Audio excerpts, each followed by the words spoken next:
សម្រាប់ UCL តាំងពីរដូវកាលមុនគឺគេចាប់ផ្ដើមមានការប្រែប្រួលហើយណាបើតែប្រែប្រួលសម្រាប់តែក្នុងការប្រកួតជម្រុះដំបូងនេះទេពីមុនមកគឺគេជម្រុះក្នុងពូលគេបែងចែកពូលតែឥឡូវអត់បែងចែកពូលទៀតទេ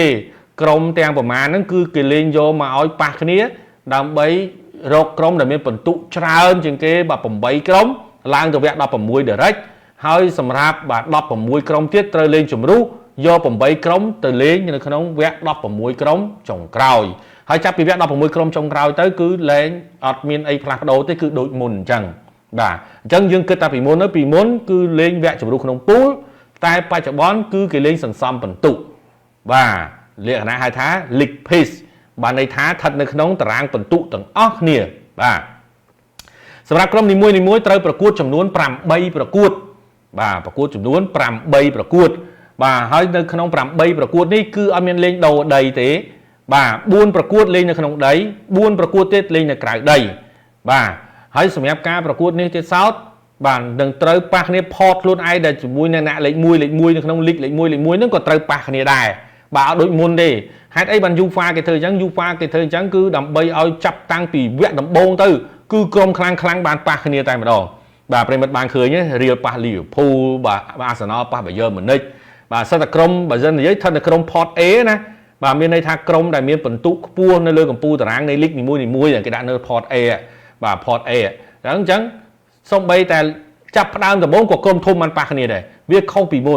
នមកជម្រុះក្នុងពូល Pot A គឺអត់ត្រូវប៉ះគ្នាទេគឺត្រូវប៉ះមួយ Pot B Pot C Pot D អញ្ចឹងទៅ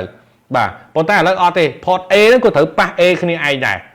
បាទ Pot A ក៏ត្រូវប៉ះ A គ្នាឯងដែរអញ្ចឹងជម្រាបជូនម្ដងទៀតបាទខ្លីៗបាទឆាប់ចប់គឺសម្រាប់ការប្រកួតបច្ចុប្បន្នគឺលេងបែងចែកជាពូលហើយក្រុមទាំងអស់គឺយកមកបញ្ចូលគ្នាប៉ុន្តែសម្រាប់មួយក្រុម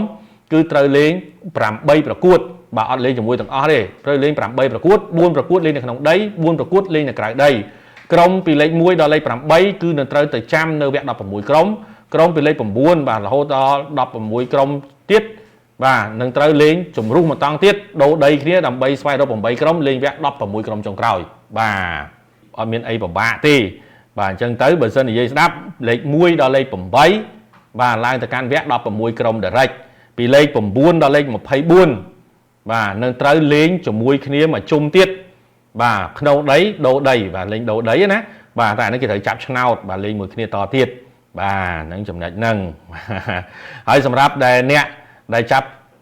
តាំងពីលេខខ្ពស់ទៅគឺលេខ25ដល់លេខ36បាទធ្លាក់ដោយស្វ័យប្រវត្តិហើយក្រុមដែលធ្លាក់ទៅអត់មានអីលេងទេណាប្រិមិត្តគឺធ្លាក់គឺចប់តែម្ដងអត់មានទៅ Europa League អត់មានទៅ Conference League អីទៀតទេបាទហើយគេធ្វើបែបនេះគឺគេអត់ចង់ឲ្យក្រុមដែលនៅខាងនេះគឺធ្លាក់ទៅលេងក្រុមបន្ទាប់ទៀតទេអត់ទេបាទតែចប់ UEFA Champions League គឺចប់តែម្ដង